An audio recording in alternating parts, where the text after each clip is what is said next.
is already cracked. So this is not engine oil. So that is leaking. What's up, guys? So as you guys know, I have this we're just gonna call it 700 plus horsepower K-Series all-wheel drive turbo Honda Civic, deemed the Lambo Killer. Anyhow, it is here at the shop. We moved it under here. We kind of ended up doing some stuff with the rainy day Supra, but we'll get to that in the future. So I have not started this in this year at all. And so the goal of what we have to do is, it is 3:09 right now. I have an appointment at 4:20 to get a chassis certification. For the certification, they inspect the roll cage and make sure it meets the safety requirements for the speed that I want to go. And they'll put a sticker on it so that way I don't get in trouble at the track and I could go faster than a 9.0 this year. On this thing, my trailer is full right now. And the other trailer, I would basically have to play musical trailers in order to get this thing loaded up on a trailer. We're gonna fire it up. We're gonna put the street wheels and tires on it, and we're going to actually drive it to the track. All right, guys, so some bad news. It's getting ready to fire it up for the first time. I started putting a little bit of coolant or distilled water in it, and I start looking underneath it. You can see this right here. So that is leaking from that little plastic casing right there. Made a mistake this winter. After the whole oil pressure issue, this thing sat in the trailer. It froze. So it obviously we're having some issues right now based upon it leaking like that. So yeah, don't let your race cars sit in the trailer or sit in a frozen environment with no coolant in them, as I did with this. So kind of a silly mistake on my part. So I think, well, that was a mess. This thing right here, see, it busted off that housing, the plastic housing. So got pretty lucky with that. Good thing I left this plastic housing on.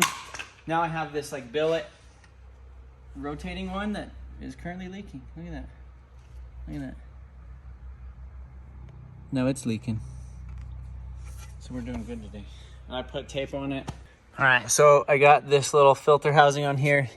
And it started leaking, so I had to yank it back off and threw a bunch more tape on it to see if we can make this thing, but we're late. So this is gonna be the first start in a really long time.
Quite sure, but I think it has a blown head gasket. You can see the water kind of trying to go back and forth in there.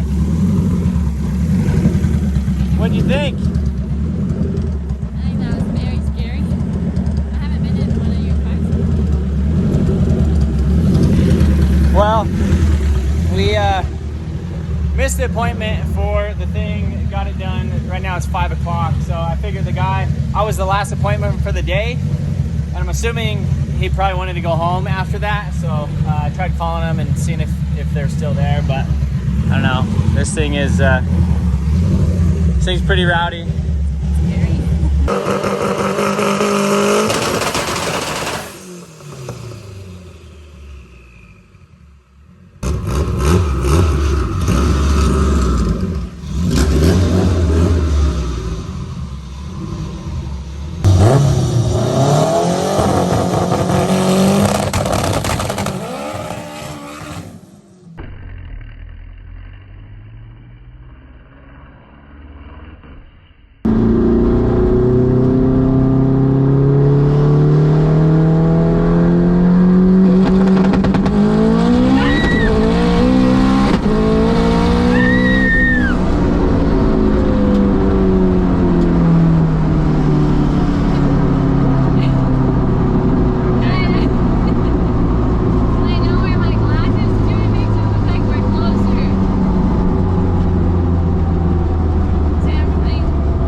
so this is Bud. Oh, right here. You just pull. Okay. Pull down on that. Hard enough. Yep. So this is Bud. He is my landlord. And for a couple years now, I've been telling him that I'm gonna take him for a ride in one of my fast cars. And every time I talk to him about it, they're broken. So this one's a little bit broken, but it's still good enough. So it'll work. You ever rode in a crazy 4-cylinder before? Well, here we go.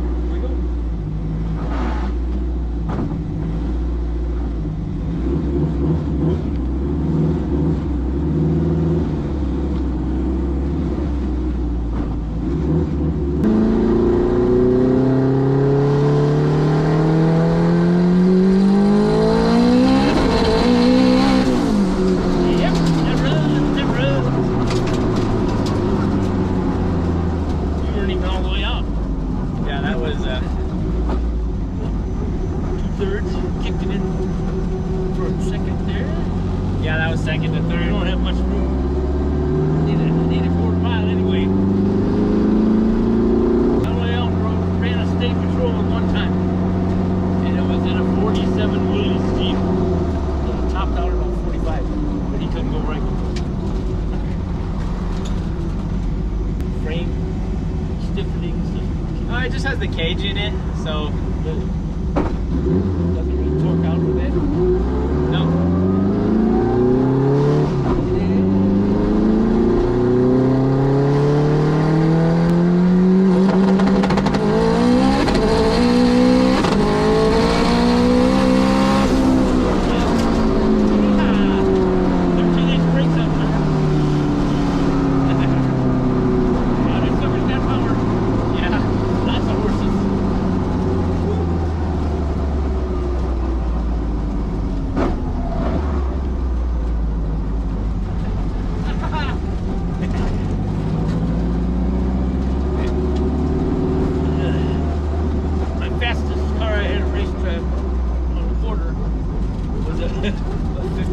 Chevy that had nothing in it, nothing. Yeah. Firewall, that was about it, and a seat.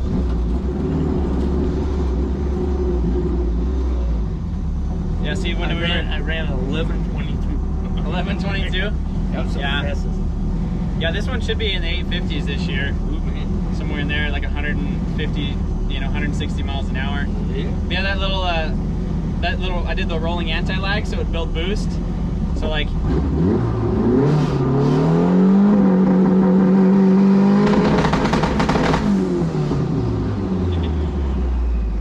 yep.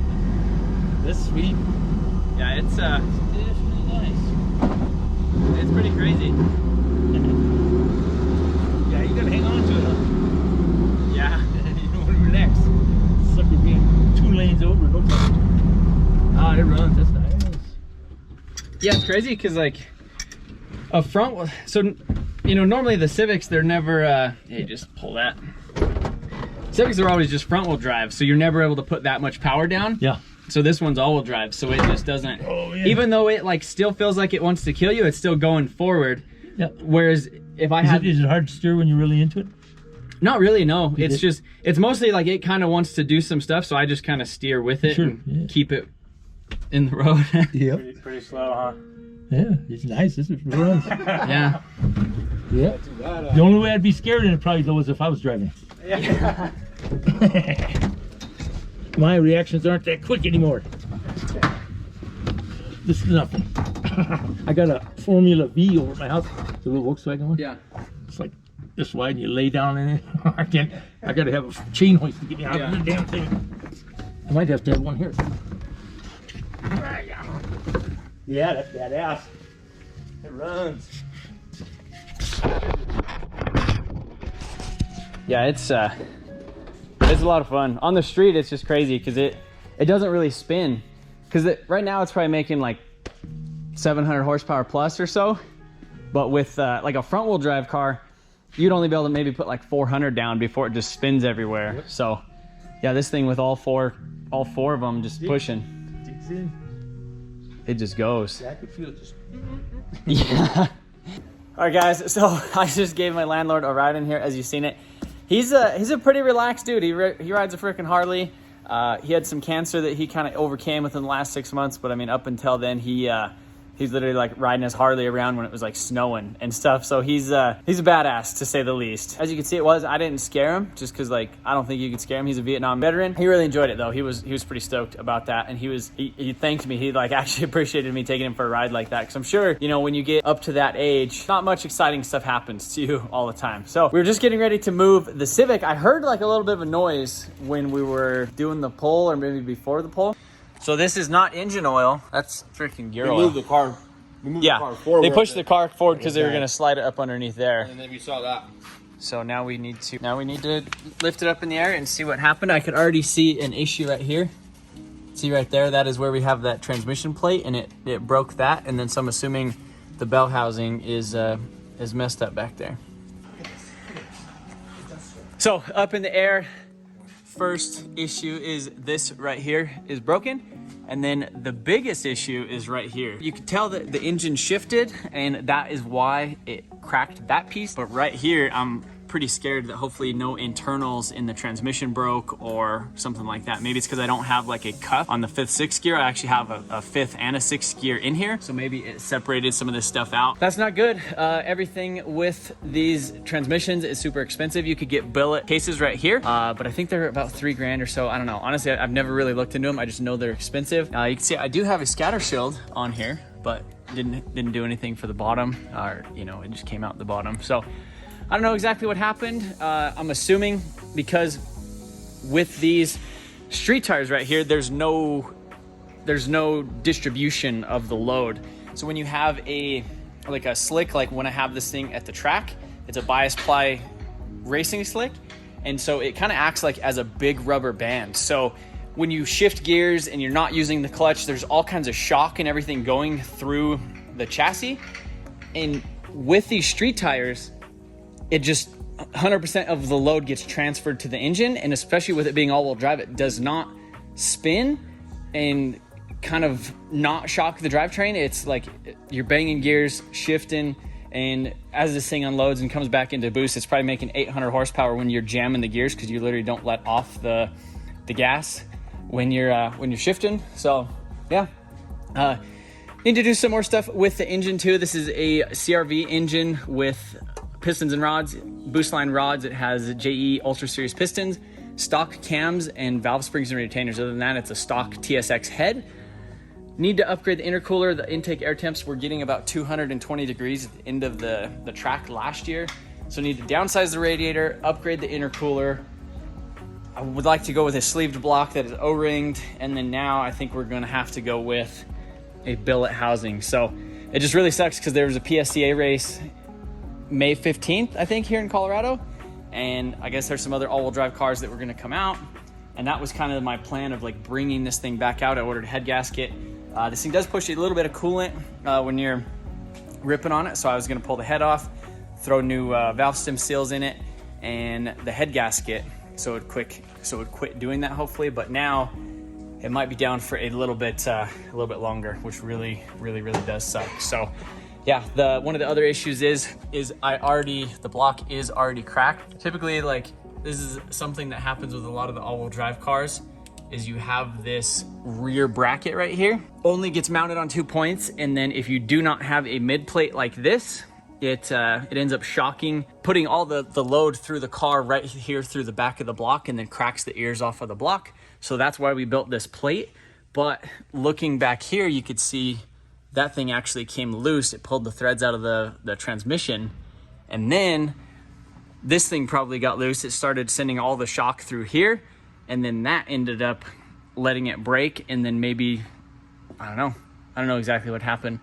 So if you guys have not seen anything with this car in a while, this is my K-Series all-wheel drive Civic that we built. It used to be up here on the shelf.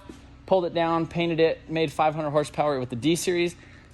Pulled that out, and then decided to do the K-Series all-wheel drive. Has a full Hub City Performance all-wheel drive setup in the rear, Wagovan diff, and viscous coupler that has been upgraded. Kind of bummed. I thought we were going to be able to go racing here within the next 2 or 3 weeks with this thing. I was glad I was able to get Jamie a ride in this thing, and then my landlord, Blake, is upset because he wanted to go for a ride in it, and I'm upset because I got to pay for this thing to fix it. But Go check out the other videos on this thing if you want to see more of it. Appreciate you guys watching, and we'll see you later.